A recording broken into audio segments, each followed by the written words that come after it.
Who the fuck did this to you? Raymond's voice wasn't loud, it was lethal.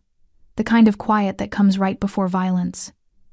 Caitlin's lip trembled, her bruises catching the light like evidence he didn't need. When she finally whispered the name, his eyes went dark, and by morning, that name wasn't on anyone's lips again.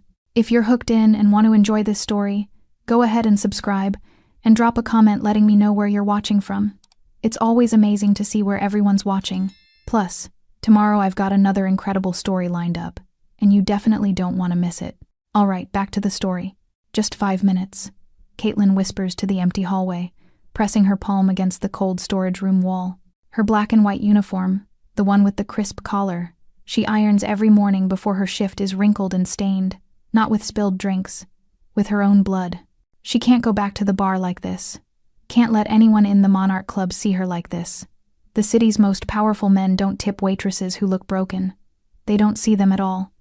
Caitlin Johnson has worked too hard to become invisible again. 2 years serving crystal glasses to criminals in tailored suits. 2 years of double shifts and forced smiles. And she's finally close to paying off her mother's medical debt, close to not choosing between groceries and electricity, close to proving she's more than the girl from the South Side who learned to keep her head down. She dabs at her lip with her sleeve, but the bleeding won't stop. Her hands are shaking. She presses them against the wall, trying to steady herself, trying to remember how to breathe without her ribs screaming in protest.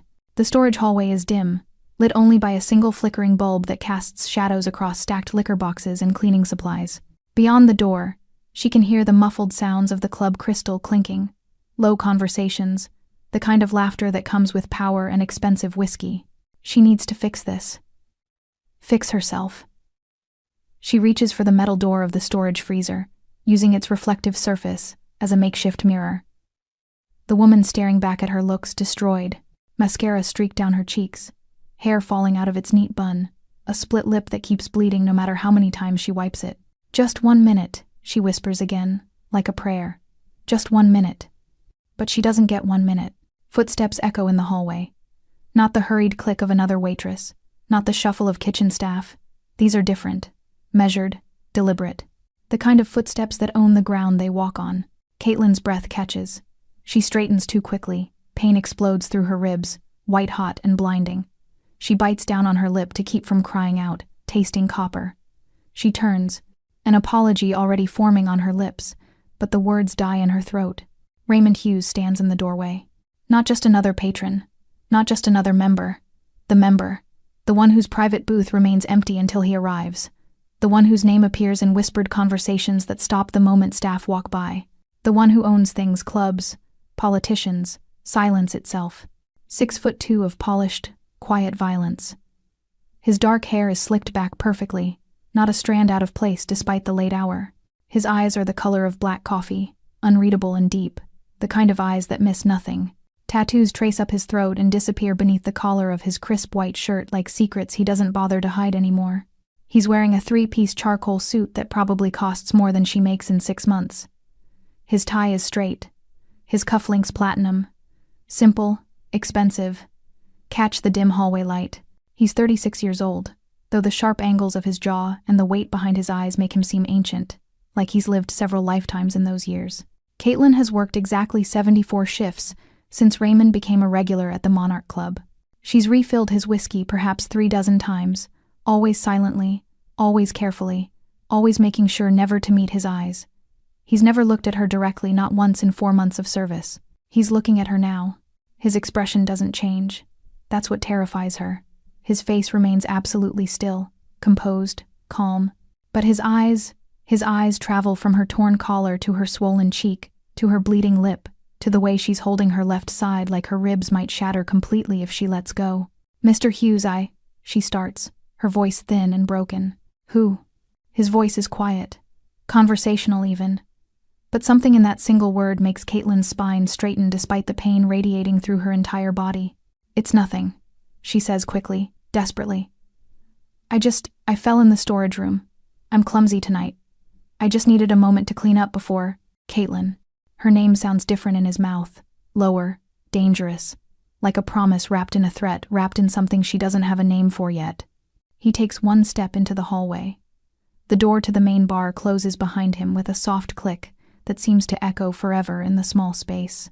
His hands, those elegant, tattooed, dangerous hands, hang loose at his sides, but she can see the tension coiling through his shoulders like a predator preparing to strike. His breathing has gone deliberately slow, measured, like he's counting each inhale to maintain control.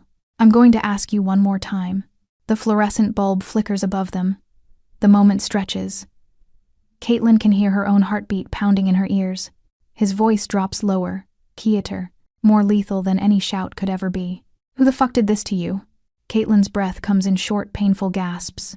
She can feel the wall cold against her back, can feel the weight of Raymond's gaze like a physical thing pressing against her skin. I told you, she whispers, her voice cracking. I slipped. It was an accident. Please, Mr. Hughes. I just need to get back to work before... Stop. One word. That's all it takes to cut through her desperate lie. He doesn't move closer yet, but somehow the space between them feels smaller. His eyes, those dark, unreadable eyes, remain fixed on her face with an intensity that makes her feel exposed in a way that has nothing to do with her torn uniform. That bruise on your cheekbone, he says quietly, clinically, like he's reading from a report. That's from a closed fist. Right-handed. The person who hit you was taller than you, judging by the angle. The split lip is from a ring, probably silver, based on the cut pattern. Caitlin's eyes widen. How does he... Someone grabbed your throat. His gaze drops to her collar, which she'd thought was covering the marks. You can see the fingerprints if you know what to look for. And the way you're breathing, shallow, careful, like every inhale hurts, tells me you have at least 2 cracked ribs, maybe 3. Her hands start shaking again.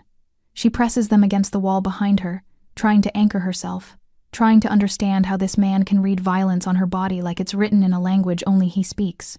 How do you... She starts. I know what violence looks like. He takes one step closer, then another. Slow, deliberate, giving her time to run if she wants to. She doesn't run. His hand rises gradually, telegraphing every movement, and gently tilts her chin up with 2 fingers. His touch is impossibly gentle, at complete odds with everything she knows about who he is and what he does. In the flickering hallway light, his eyes scan every inch of her face, every bruise, every cut, every story her body is telling without permission. I know what it looks like when someone tries to hurt something that doesn't belong to them, he continues, his voice dropping even lower. I know the difference between an accident and an attack, between falling and being pushed, between slipping and being held down. Caitlin feels something crack inside her chest. A wall she's been holding up for so long she forgot it was there.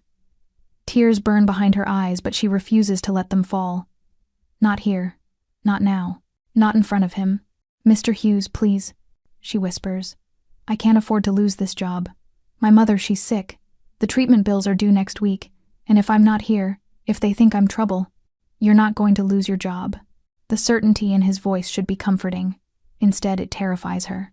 Because that kind of certainty comes with a price. Caitlin. Her name again. Softer this time. Almost tender. I need you to understand something. I'm not asking as your employer. I'm not asking as a member of this club. His thumb brushes her jawline so carefully she barely feels it. But she feels the promise behind it. The rage. The violence waiting just beneath his composed surface. I'm asking as someone who's going to make sure this never happens again. As someone who's going to make this right.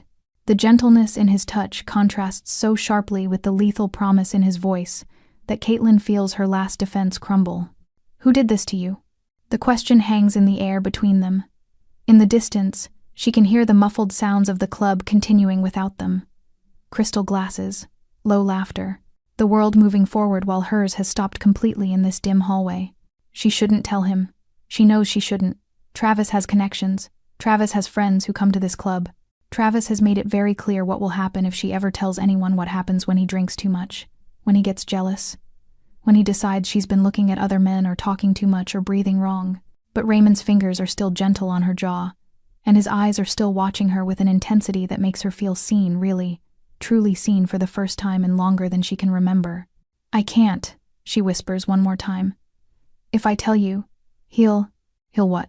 Something in Raymond's voice has changed, gone colder, sharper, like winter wind cutting through skin. He won't do anything, Raymond continues quietly. Because after you tell me his name, He won't have the opportunity. It's not a threat. It's not even a promise.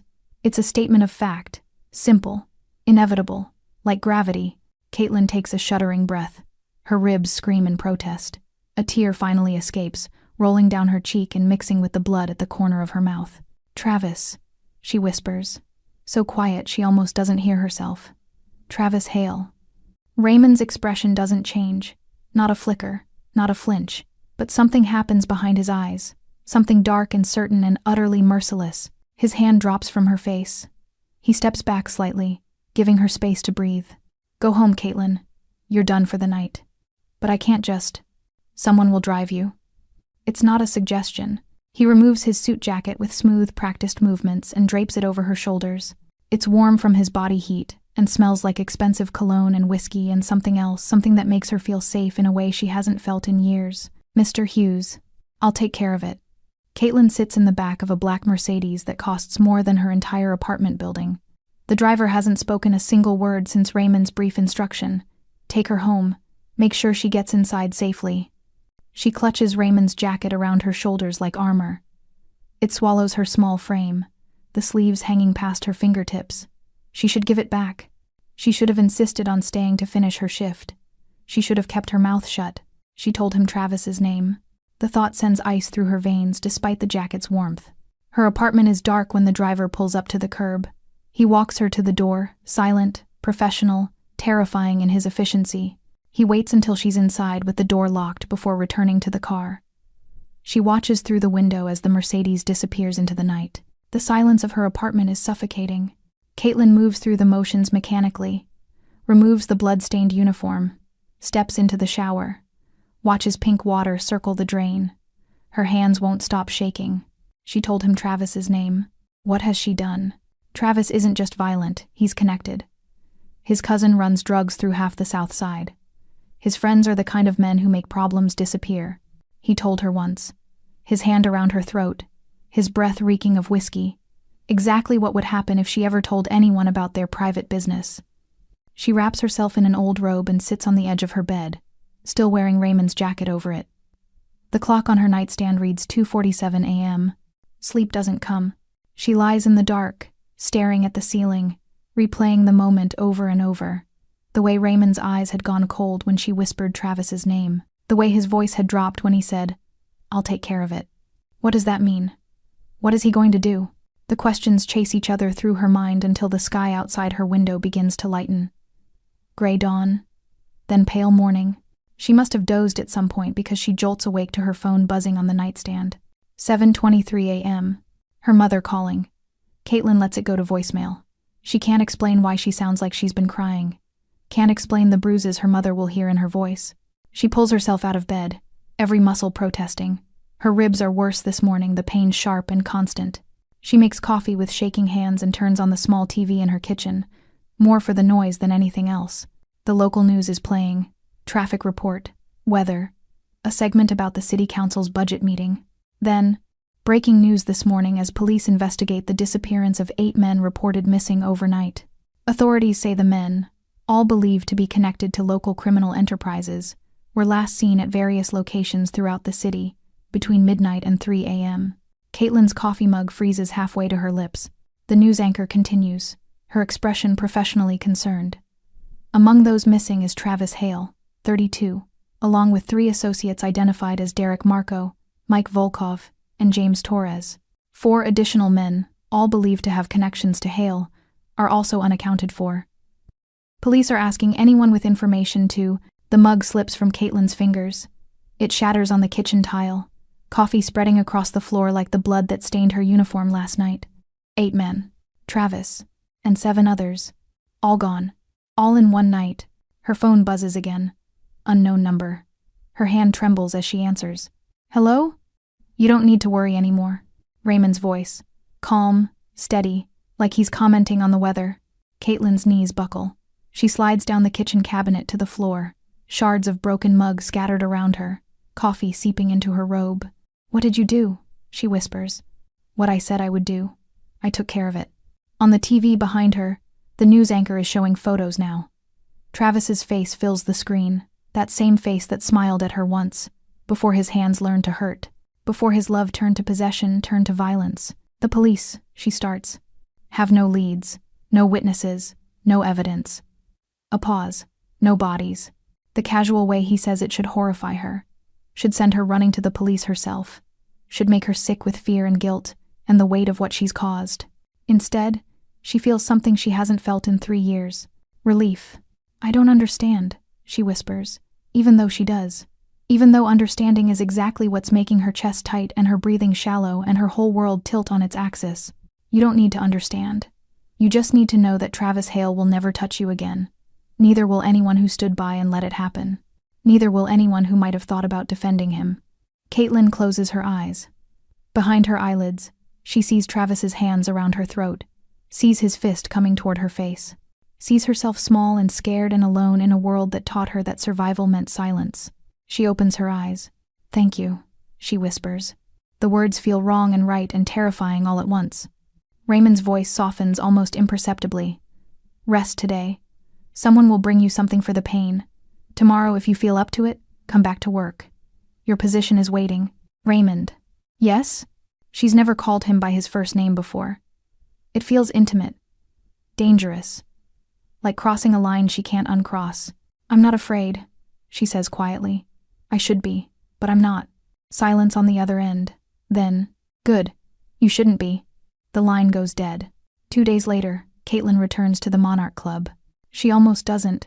She stands outside the staff entrance for 10 minutes, Raymond's jacket now cleaned and pressed folded carefully in her bag, trying to find the courage to walk through the door. Everything has changed. She has changed. The world has tilted, and she doesn't know how to walk straight in it anymore. 8 men are missing. The news is still running the story every hour. Police are interviewing associates, checking financial records, following leads that go nowhere. Travis's cousin gave a tearful interview yesterday, talking about how Travis was a good man who'd fallen in with the wrong crowd, how the family just wants answers. Caitlin watched it with something cold settling in her chest. Travis was never good, and now he's gone. Because of her. Because she whispered his name to the most dangerous man in the city. The staff entrance opens before she can decide whether to run. One of Raymond's men, tall, broad-shouldered, tattooed neck, holds the door. "Miss Johnson, Mr. Hughes is expecting you." Her breath catches. "I'm not scheduled to meet." "Upstairs, private office." It's not a request. She follows him through the service corridors, past the kitchen where line cooks are prepping for the evening service, past the bar where crystal glasses are being polished to perfection. Other staff members glance at her as she passes. Some look curious, others look afraid. They know something has changed. The staircase to the second floor is one she's never climbed before. Staff don't go upstairs. Upstairs is for members only, for private meetings and closed-door negotiations and conversations that never make it into police reports. Raymond's office is at the end of a long hallway lined with dark wood paneling and expensive art. The door is slightly open. Her escort knocks once, then pushes it wider. "Miss Johnson, sir." "Thank you, Victor." Raymond sits behind a massive mahogany desk, reviewing something on his laptop. He's wearing a charcoal suit, no tie, his collar open. He looks up as she enters, and those dark eyes settle on her with the same intensity as 2 nights ago. Victor closes the door behind her, leaving them alone. The silence stretches. Caitlin doesn't know what to do with her hands, where to look, how to breathe normally in this space that smells like leather and whiskey and power. "Sit," Raymond says quietly, gesturing to one of the leather chairs across from his desk. She sits. Her ribs still ache when she moves too quickly, but the pain is manageable now. Someone did bring her something for it. Prescription painkillers delivered by another silent, efficient man in an expensive suit. No note. No explanation needed. Raymond closes his laptop and gives her his full attention. It feels like standing in front of a spotlight, exposing, unavoidable. "How are you feeling?" he asks. "Better, thank you. For the medicine. And for..." She stops. For what? For making 8 men disappear? For rewriting reality so she could sleep without fear for the first time in years? "You don't need to thank me. I brought your jacket back." She pulls it from her bag, still perfectly folded. "I had it cleaned. I hope that's okay." He doesn't take it. Just looks at it, then at her. "Keep it." "I can't." "Keep it, Caitlin." Her name in his voice still does something to her, still makes her feel seen in a way that's both terrifying and addictive. She sets the jacket carefully on the edge of his desk, a compromise between his command and her discomfort with taking something so valuable. Raymond leans back in his chair, studying her with that unreadable expression. I need you to understand something. What happened 2 nights ago, that wasn't impulsive. That wasn't a favor. That wasn't me doing you a kindness you'll need to repay. Caitlin's hands tighten in her lap. Then what was it? Protection. He says it simply, like it's obvious. You work here. You're under my roof. That makes you mine to protect. The possessiveness in the word mine should bother her. Instead, it sends warmth through her chest. The news says what they always say when men like that disappear. They investigate. They find nothing. Eventually, they move on to the next story. His eyes never leave hers. You need to do the same. Just forget? No. He leans forward, elbows on his desk. Remember that you're safe now. Remember that you don't have to accept being hurt ever again. Remember that some men in this world will protect you, not harm you. Caitlin feels tears burning behind her eyes. She blinks them back. Why? Why what? Why me? You've seen me for months. You never looked at me once, never spoke to me, and then suddenly... She gestures helplessly. 8 men are gone because I whispered one name. Raymond is quiet for a long moment. When he speaks, his voice is softer, more honest than she's ever heard it. I noticed you the first day you worked here, 4 months ago. You were serving the back section, and some drunk councilman grabbed your wrist when you tried to refill his drink. You didn't flinch, didn't make a scene, just smiled and extracted yourself like you'd done it 1,000 times before. Caitlin remembers that night, remembers going home with bruises on her wrist, remembers thinking that was just part of the job. I've watched you navigate this place with more grace than men who think they own it. Raymond continues. I've watched you smile through disrespect, work through exhaustion, hold yourself together when everything around you is falling apart. He stands, moving around the desk to lean against it, closer to her now but not crowding her space. So when I saw you broken in that hallway, I didn't see a stranger. I saw someone I should have protected months ago. His eyes hold hers, and she sees something in them that makes her breath catch. Something that's been there longer than 2 nights ago. Are you afraid of me now? He asks quietly. Caitlin should lie, should say yes, should run from this office and this man and this feeling growing in her chest that feels too big for her body. Instead, she tells the truth. No, I'm afraid of everyone else. The words hang in the air between them, heavy, true, irrevocable. I'm afraid of everyone else. Raymond doesn't move immediately, just watches her with those dark eyes that seem to see straight through every wall she's ever built. The afternoon light filtering through his office window catches the edge of his jaw, the tattoos climbing his throat, the controlled tension in his shoulders. You should be afraid of me too, he says quietly. You know what I am, what I do. I know. Caitlin's voice is steadier than she feels. I've known since the first week I worked here. Everyone knows. They just don't say it out loud. And yet you're sitting in my office, alone, after I made 8 men disappear because one of them hurt you. It's not a question, but she answers anyway. Yes. Why? She looks at him, really looks at him. Not the way a waitress looks at a dangerous patron. Not the way the city looks at the man whose name appears in police files that never go anywhere. But the way a woman looks at a man who saw her broken and decided to remake the world around her. Because you're the only person who's ever protected me, she whispers. Not just from Travis. From everyone. From a world that taught me I'm supposed to be small and quiet and grateful for not being hurt worse. Raymond pushes off the desk, takes 1 step toward her, then stops, like he's giving her time to move away. She doesn't move away. Caitlin. Her name is a warning, a question, a prayer. If I touch you right now, it won't be as your employer. It won't be as someone protecting staff in his club. Then what will it be? He moves closer, slowly, like she's something precious and dangerous all at once. It will be as a man who hasn't been able to stop thinking about you for 4 months, who notices when you're tired, when you're hurting, when you force yourself to smile at men who don't deserve to breathe the same air as you. Caitlin's breath catches. 4 months? 4 months. He's right in front of her now, standing while she sits, but somehow not looming over her. Just present, solid, real. I know your schedule better than my own. I know you work doubles on Thursdays to send money home. I know you drink tea, not coffee, during your break. I know you rub your left wrist when you're stressed because some asshole hurt it, and you think no one notices. She can't breathe, can't think, can't process that this man, this dangerous, powerful, untouchable man has been watching her with the kind of attention she thought existed only in stories. I noticed you the moment you walked through my door, Raymond continues, his voice dropping lower. And I've been noticing you every moment since. He reaches out, telegraphing the movement like he did in the hallway 2 nights ago, and cups her jaw with one hand. His palm is warm against her skin. His thumb brushes her cheekbone, careful of the bruise that's already fading to yellow-green. So if I kiss you right now, he says quietly, you need to understand what it means. It means you're not just staff. Not just someone I protect because you work here. It means you're mine, Caitlin. And I don't share. I don't let go. I don't do anything halfway. Her heart is hammering so hard she's sure he can feel it. What if I want that? Then say it. Say you want this. Because once we cross this line, there's no going back. For either of us. Caitlin looks up at him.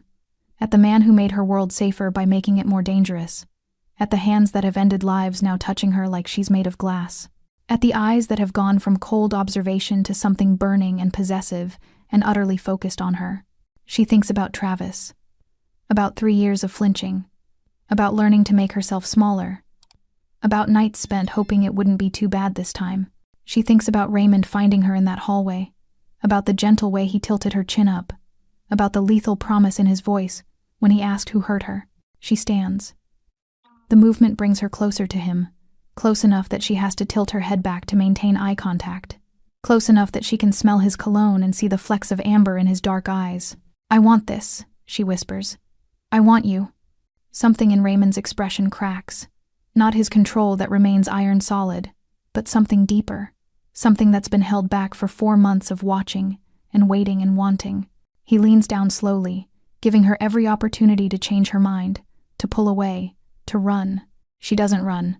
When his lips touch hers, it's not gentle. It's not the soft, tentative kiss of a first touch. It's 4 months of restraint burning down all at once. It's possession and protection and promise all wrapped into one devastating moment. His hand slides from her jaw to the back of her neck, fingers tangling in her hair. His other hand settles at her waist, pulling her closer but still careful of her healing ribs. She gasps against his mouth, and he takes the opportunity to deepen the kiss, claiming her with an intensity that makes her knees weak. Caitlin's hands find his chest, feeling the solid muscle beneath his expensive shirt, feeling his heart beating as hard as hers. She's kissed before, of course she has. But this isn't kissing. This is being consumed. This is being seen and claimed and wanted with a ferocity that should terrify her. It doesn't terrify her. It makes her feel powerful. When they finally break apart, both breathing hard, Raymond rests his forehead against hers. His thumb traces slow circles on the nape of her neck. Mine, he whispers against her lips. Yours, she whispers back. And something inside her that's been breaking for years finally stops. The Monarch Club hums with its usual velvet menace 3 nights after the kiss that rewrote Caitlin's gravity. Crystal chandeliers drip gold light across mahogany tables. Cigar smoke coils like secrets above the heads of men who buy and sell lives between sips of 30-year Macallan. Waitresses glide in silent formation, trays balanced on fingertips that have learned never to tremble. But tonight the rhythm is off, conversations fracture mid-sentence. Eyes flick toward the service corridor, toward the woman in the black and white uniform who used to be invisible. Caitlin feels the stares like pinpricks. She carries a bottle of 1,946 Cheval Blanc to table 7, the cork still whispering promises of a $40,000 pour. The councilman who once pinched her waist now averts his gaze. The arms dealer who slipped his card into her apron pocket pretends fascination with his phone. She sets the bottle down, uncorks it with the same steady hands that shook in the storage hallway 5 nights ago. The councilman mutters, "Thank you," without looking up. The arms dealer doesn't speak at all. In the kitchen, Maria, veteran waitress, Southside survivor, keeper of every rumor, catches Caitlin's sleeve. "Misha, they're saying Hughes marked you. Like property." Maria's whisper trembles with awe and fear. "Property gets protected. Property also gets watched. You understand?" Caitlin nods once. She understands better than anyone. Property doesn't flinch when a hand settles at the small of her back. Property doesn't question why the walk-in freezer now has a biometric lock. Property sleeps without dreaming of fists. But property also becomes a message. Across the city, In a warehouse reeking of diesel and desperation, Travis's cousin Rico Hale paces beneath a single swinging bulb.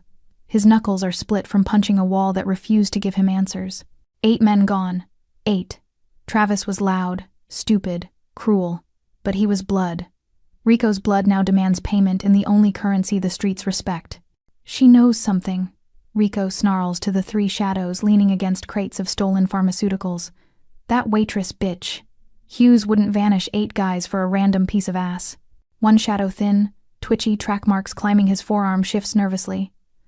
Word is, Hughes sat in his booth all night. Didn't leave once. Cameras caught nothing. Then the cameras are lying. Rico snaps. Or someone's paying the techs to forget what they saw. He pulls a grainy photo from his jacket. Caitlin leaving the club 2 nights ago. Raymond's suit jacket dwarfing her frame. His driver holding the Mercedes door. Find her schedule. Find her apartment. Find where she buys her damn coffee. I want her scared enough to talk. The twitchy shadow hesitates. Boss, going after Hughes's girl. She ain't his girl, Rico cuts in, voice venomous. She's a Southside rat who got lucky. And luck runs out. Back at the club, closing time creeps past 3 a.m. Caitlin counts tips in the staff room, 3,000 in hundreds, more than she's ever cleared in a week. The money feels tainted, like blood money wearing Benjamin Franklin's face. She folds the bills into her mother's envelope anyway. The hospital doesn't care where salvation comes from. Victor Raymond's enforcer, neck tattooed with a serpent devouring its tail, appears in the doorway. Boss wants you upstairs. Her stomach flips. Not fear, anticipation. She follows Victor through corridors that smell of lemon polish and gun oil. The private elevator hums them to the 2nd floor. Doors sliding open to reveal Raymond waiting in the hallway, sleeves rolled to the elbow, tattoos stark against pale skin. He doesn't speak until Victor retreats. You're being watched, he says quietly. No greeting, no softness, just fact. I know. Caitlin's voice doesn't waver. Maria told me. The councilman wouldn't meet my eyes. Even the bartender poured my water without being asked. Raymond's jaw tightens. Rico Hale is asking questions. He's desperate. Desperate men do stupid things. She steps closer, close enough to see the faint scar slicing through his left eyebrow. What happens when he does something stupid? Then he joins his cousin. The words are flat, final. But his hand rises, knuckles brushing the fading bruise on her cheekbone with impossible tenderness. I won't let him near you. You can't be everywhere. The protest leaves her lips before she can stop it. His eyes darken. I don't need to be. The city knows what happens when my name is spoken in the same breath as yours. He pauses, thumb tracing her lower lip. But I need you to promise me something. Anything. If anyone approaches you, anyone outside these walls, you call me. Not the police, not your friends. Me, instantly. She nods, throat tight. I promise. He leans in, forehead resting against hers. The hallway smells of his cologne, and the faint metallic edge of violence that never quite leaves him. I'm rewriting the rules for you, Caitlin. That makes enemies. I need you safe while I handle them. Downstairs, the last glass is polished. The last lock clicked. Upstairs, in the quiet before dawn, Caitlin feels the weight of being chosen. Not just protected, chosen. The difference is a chasm wide enough to swallow cities. Rico Hale stares at the warehouse photo under the swinging bulb, rage and grief twisting into something lethal. He doesn't know the rules have already changed. Doesn't know the woman he's hunting now carries the most dangerous name in the city like armor. Caitlin closes her eyes in Raymond's hallway, breathing him in. The bruises are fading. The fear is not gone, it has simply shifted target. Let Rico come, she thinks. Let the city whisper. She is no longer the girl who hid in storage rooms. She is the woman who made a mafia boss burn the world down with one whispered name. And the city is only beginning to understand what that means. Before the next storm hits, please subscribe. Caitlin's learning she's worth protecting, but stories like hers only survive if someone chooses to keep them alive. The Monarch Club pulses like a living thing on Friday night, velvet curtains swallowing sound. Chandeliers bleeding gold across faces that trade in secrets and blood money. Caitlin moves through the chaos with new armor. Raymond's gaze tracking her from the shadowed booth he hasn't left in 3 hours. The weight of his name stitched into every glance that slides off her like water. She feels the shift in gravity. Men who once leered now look through her, as if acknowledging her existence might cost them teeth. She's midway through table 12, 3 Russian oligarchs arguing over a yacht's price in hushed, vodka-slurred tones. When the front doors slam open hard enough to rattle crystal, conversation fractures, heads turn. Even the jazz trio falters mid-note. Rico Hale storms in, boots tracking Southside grime across Italian marble. His leather jacket hangs open over a stained wife-beater. His eyes are red-rimmed, pupils blown wide with grief, and whatever chemical keeps despair at bay. 2 of his crew flank him, thick-necked, twitchy, hands hovering near waistbands. Security tenses but doesn't move. Everyone knows whose roof this is. "Caitlin Johnson!" Rico's voice cracks like a gunshot. Heads swivel, phones lower. The air thickens with anticipation and fear. Caitlin freezes, tray balanced on splayed fingers. A champagne flute trembles, bubbles racing upward like tiny screams. She feels Raymond before she sees him heat at her back, the subtle shift of molecules when a predator enters the room. Rico barrels forward, shoving past a senator mid-sentence. "Where the fuck is my cousin, you lying bitch?" The oligarchs go statue still. One reaches for his napkin like it might shield him. Caitlin's pulse hammers in her ears, but her feet root to the floor. She's done shrinking. "I asked you a question." Rico is 10 feet away now, close enough for her to smell the whiskey and rage rolling off him. Travis vanishes, 7 other guys with him, and suddenly you're Hughes's pet? You think I'm stupid? Security finally moves 2 suits and earpieces, stepping forward, but Raymond's low voice slices through the tension like a blade. "Stand down." They freeze. Raymond steps around Caitlin, slow, deliberate. His hand settles at the small of her back, warm, steady, a silent vow. Not possessive, protective. The difference is a canyon. Rico's gaze flicks to the hand, then to Raymond's face. Something falters in his bravado, but grief is louder than fear. "This is between me and her, Hughes. Family business." "There is no between you and her," Raymond says, voice conversational, almost bored. "There's only between you and me." The room holds its breath. Caitlin feels every eye like needles. She should be terrified. Instead, a strange calm settles in her bones, the same calm she felt when Raymond's lips claimed hers, when the world narrowed to breath and heartbeat, and the promise that no one would hurt her again. Rico takes another step. "Travis was blood. You don't get to erase blood." "I didn't erase anything," Raymond replies. "I removed a disease. 8 tumors, actually. The city's healthier for it." A muscle ticks in Rico's jaw. His crew shifts, uncertain. One glances at the exit like it might vanish. Caitlin finds her voice. It doesn't shake. "Travis put me in the hospital 3 times, Rico. He broke my ribs. He choked me until I saw stars. You want to talk blood? Mine was on his knuckles more nights than I can count." Rico's face twists grief, rage, maybe a flicker of shame he'll never admit. "He loved you. He loved owning me." The words leave her mouth like bullets. There's a difference. Silence stretches, taut as piano wire. Somewhere, ice shifts in a glass. Raymond's thumb traces a slow circle against her spine, grounding, anchoring. "You have 10 seconds to leave my club," he tells Rico. "After that, you join your cousin." Rico's hand twitches toward his waistband. Caitlin sees it, the glint of metal, the desperate math of a man who's already lost everything. Time slows. Raymond doesn't flinch, doesn't reach for a weapon, just shifts his body half an inch, placing himself fully between her and the threat. The gesture is so subtle, most miss it. Caitlin doesn't. Her chest aches with something fierce and bright. 9. Raymond counts, voice soft. Rico's fingers freeze on the grip. 8. The twitchy crew member takes a step back, then another. Self-preservation finally louder than loyalty. 7. Rico's eyes dart left, right, searching for an ally who isn't there. The oligarchs study their cuffs. The senator sips his drink like it's tea. The jazz trio remains frozen mid-chord. 6. Caitlin steps forward, not away from Raymond, but beside him. Her hand finds his, fingers threading through his tattooed ones. A united front. A declaration. Rico says it. Something breaks in his expression, rage collapsing into defeat. 5. He spits on the floor. "This ain't over." "It was over the moment you walked in," Raymond says. 4. Rico backs up, boots scuffing marble. His crew follows, melting toward the doors like smoke. The room exhales as one. 3. The doors slam shut behind them. The jazz trio resumes, tentative at first, then stronger. Conversation trickles back, nervous laughter, clinking glasses. the desperate need to pretend normalcy. Caitlin's legs buckle.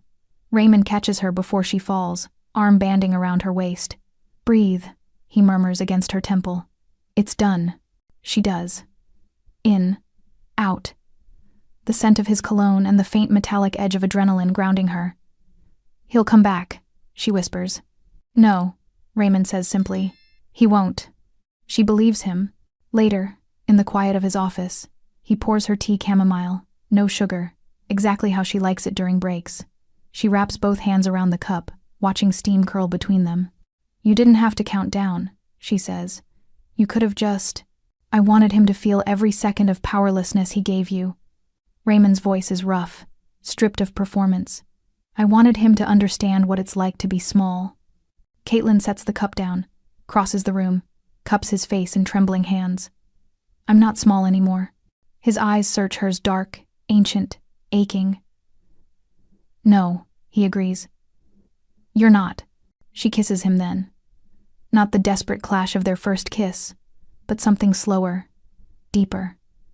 A promise forged in public, tempered in fire. Downstairs, the club hums on, oblivious. Upstairs, two lives realign irrevocably. And somewhere across the city, Rico Hale stares at his empty hands and understands, too late, that some lines can't be uncrossed. The city sleeps under a bruised dawn, but Caitlin hasn't closed her eyes. She sits on the leather couch in Raymond's private office, knees drawn to her chest, the chamomile long gone cold. The confrontation with Rico replays in fragments, the spit on marble, the countdown, the way Raymond's hand never left her spine. Her pulse still thrums with leftover adrenaline, but beneath it runs something heavier realization, sharp as broken glass. Raymond stands at the window, back to her, city lights flickering across the angles of his face. He hasn't spoken since the kiss. The silence between them is no longer empty. It's loaded, waiting for one of them to pull the pin. She breaks first. "I need the truth." He turns slowly. "You've had pieces. I want the whole picture." Her voice doesn't waver. No more shadows. Raymond crosses the room, sits on the coffee table opposite her, close enough to touch, far enough to give her space. His sleeves are still rolled. The serpent tattoo on his forearm seems to watch her with flat, inked eyes. "Ask. Start with the 8 men. Travis was the catalyst. The others were insurance. His tone is clinical, but his gaze is raw. Derek supplied the drugs Travis used to keep you docile. Mike drove the van when Travis moved you between apartments so no one would notice the bruises. James held the camera the night Travis filmed you crying, begging him to stop just to watch later when he was bored. The 4 associates? They knew. They laughed. They placed bets on how long you'd last before you broke completely." Caitlin's stomach lurches. She remembers the flashes, the shame, the way she'd learned to dissociate until the pain stopped registering. "You watched the footage?" "I burned it." His jaw flexes. "Then I burned them." She swallows bile. "How many others? Before me?" "Too many." The admission is quiet, stripped of pride. "I built an empire on fear. Fear keeps order. Fear keeps my people alive. Fear kept me alive." He leans forward, elbows on knees. "But fear doesn't keep you alive. It just teaches you how to survive." Caitlin studies the man in front of her mafia boss, executioner, the architect of vanishings, and sees the boy who learned early that mercy was a luxury that got people killed. What happens when someone bigger comes? Someone you can't vanish? "Then I die." Simple, inevitable, but not before I take them with me, and not before I make sure you're untouchable. The weight of that promise settles between them like concrete. She shifts, unfolding her legs, planting bare feet on cool hardwood. "I'm not a princess in a tower, Raymond. I won't be the reason you're not the reason." He cuts her off, voice rough. "You're the excuse I needed to stop pretending I'm still the man who watched you flinch for 4 months and did nothing." Her breath catches. "You could have intervened the first night. The councilman. The wrist." "I could have." His eyes darken with self-loathing. "I told myself you were temporary. Staff. Collateral. That if I touched you, I'd ruin you." A bitter laugh. "Turns out doing nothing ruined you worse." Caitlin reaches out, fingers brushing the scar on his knuckle, the one shaped like a crescent moon. "I'm already ruined. You just gave me permission to stop hiding the cracks." He turns his hand, capturing hers. "I'm offering you an out. Right now. Clean break. New city. New name. Enough money to pay your mother's bills for life. You walk away, no one follows, not even me. The offer hangs in the air, luminous and terrifying. Freedom without fear. A life where her heartbeat doesn't hitch at every shadow. She imagines its sunlight on a different coast, her mother's laughter without the rasp of oxygen, nights without nightmares of fists. She imagines waking up without Raymond's hand on her spine, grounding her through panic attacks, without his quiet tea during breaks, without the way he says her name like a prayer and a threat. The vision fractures. I don't want the out, she says. The words taste like steel. I want the truth every day. I want the danger. I want the man who burned 8 lives to ash because one of them dared to break me. Her grip tightens. I want you, all of you. The parts that scare the city and the parts that scare you. Raymond's composure cracks just for a second. His forehead drops to their joined hands, breath shuddering against her skin. You don't know what you're asking. I know exactly. She cups his jaw, forcing him to meet her eyes.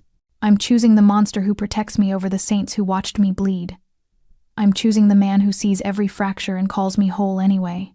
He rises slowly, pulling her with him. The office shrinks to the space between their bodies.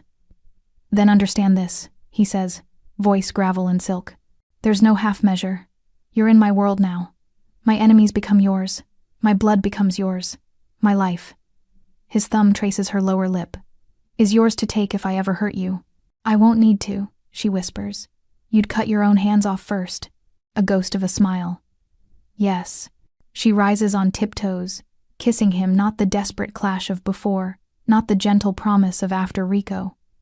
This is deliberate, a vow sealed in heat and breath, and the salt of unshed tears. When they break apart, her forehead rests against his. Teach me, she says, how to stand in your world without shrinking. His arms band around her, iron and refuge. First lesson, never apologize for taking up space. She laughs shaky, real, the sound of chains falling away. Second lesson, trust your instincts. They kept you alive before I did. Outside, the city wakes to another gray morning, oblivious to the shift in its underworld. Inside, Caitlin Johnson, waitress, survivor, Southside girl steps fully into the fire and finds it warm. She is no longer choosing between safety and love. She is choosing both, forged in the same flame. Weeks bleed into quiet rhythms. The Monarch Club still glitters with sin, but Caitlin no longer orbits its edges. She serves the front booths now, Raymond's silent decree, and the patrons treat her like stained glass. Beautiful, untouchable, fragile, only if you're foolish enough to test it. Tips triple, whispers quadruple. She banks every dollar for her mother's final treatment, the one the doctors said was impossible 6 months ago. Raymond's penthouse becomes her second skin. Not a cage, never that. The elevator requires her thumbprint. The kitchen learns she likes her tea steeped 4 minutes, not 3. He leaves the east wing empty, a silent offer of space she never takes. Instead, she pads barefoot across heated marble at 3 a.m., finding him on the balcony, city lights flickering across the sharp architecture of his sleeplessness. Tonight, rain lashes the floor-to-ceiling windows. Caitlin watches droplets race, tracing paths like the ones healing on her ribs, yellow-green fading to skin. Raymond stands behind her, arms loose around her waist, chin on her crown. They don't speak. Words feel small against the way his heartbeat syncs with hers, steady as a metronome. She turns in the circle of his arms. I got the call today. He stills. Your mother? Cancer-free. The words crack open, something bright and aching in her chest. The specialist said the new trial worked. She laughed on the phone. Raymond laughed, like the old her. His exhale is shaky. He presses his lips to her temple, lingering. Good.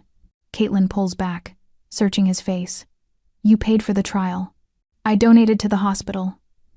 A shrug, but his eyes betray him soft, unguarded. Anonymously. Nothing you do is anonymous. She cups his cheek, thumb brushing the crescent scar. Thank you. He leans into her touch like a man starved. Don't thank me for fixing what the world broke. The rain intensifies, drumming a war beat against glass. Caitlin steps closer, fingers sliding into his hair. Then let me thank you for this. She kisses him slow, deliberate, tasting coffee and the faint copper of a cut on his lip from a meeting he won't discuss. He groans, hands spanning her waist, lifting her onto the kitchen island. Marble chills her thighs, his palms chase it away. They've been careful until now. Her ribs. His restraint. But tonight, careful feels like another word for fear. She tugs his shirt free, buttons scattering like hail. His skin is a map of violence, bullet grazes, knife tracks, the serpent tattoo curling around his ribs like it's guarding his heart. She traces each mark with lips and tongue, claiming the stories he's never told. Caitlin. Her name is a plea. She answers by sliding his belt free, the leather whispering through loops. He lifts her, carrying her to the bedroom where city lights bleed through gauzy curtains. They undress each other with the reverence of people handling live wire, slow, then sudden, then inevitable. When he enters her, it's not conquest, it's communion. She arches, nails scoring his back, anchoring herself to the only solid thing in a world that keeps tilting. He moves like he's memorizing her every gasp, every tremor, every tear that slips free when pleasure edges into something deeper. Trust, devotion, the terrifying certainty that this is permanent. After, they lie tangled in sheets that smell of them both. Caitlin traces the tattoo on his throat, a raven mid-flight, wings spread wide. What does it mean? Reminder. His voice is rough from her name, that some things are worth burning for. She presses her lips to the ink. I'm not afraid of fire anymore. His arms tighten. Good, because you're the only thing that keeps mine banked. Days blur into nights of quiet domesticity stitched between violence. He teaches her to shoot in the sub-basement range, her hands steady now, recoil no longer a flinch. She teaches him to laugh at her terrible attempts at cooking carbonara. They grocery shop at 2 a.m., in hoodies and sunglasses, arguing over cereal brands like normal people. He still vanishes men who cross lines.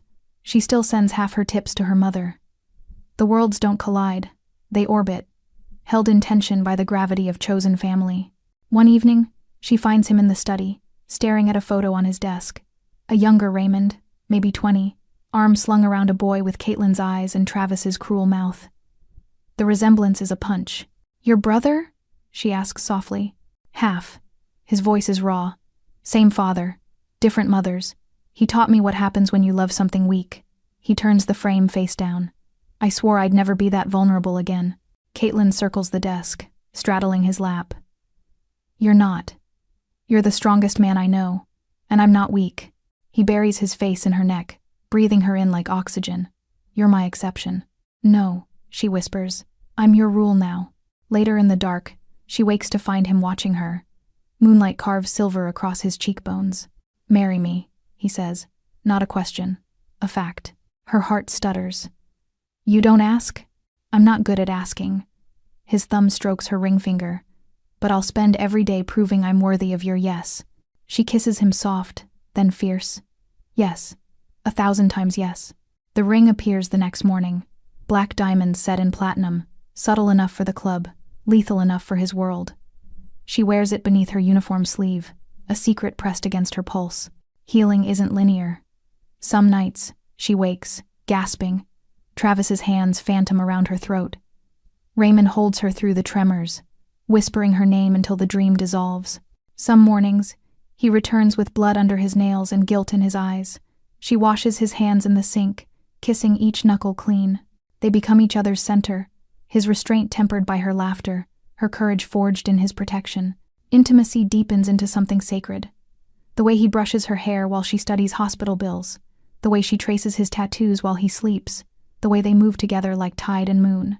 Caitlin Johnson, once small, once silent, now stands in the eye of the storm and calls it home. And Raymond Hughes, once untouchable, once alone, finally understands that some fires don't destroy, they illuminate. 6 months to the day since Caitlin whispered Travis's name in a dim hallway, the Monarch Club hosts its annual black tie gala. Invitations are rarer than absolution. Attendance is a declaration of allegiance. Crystal drips from every surface.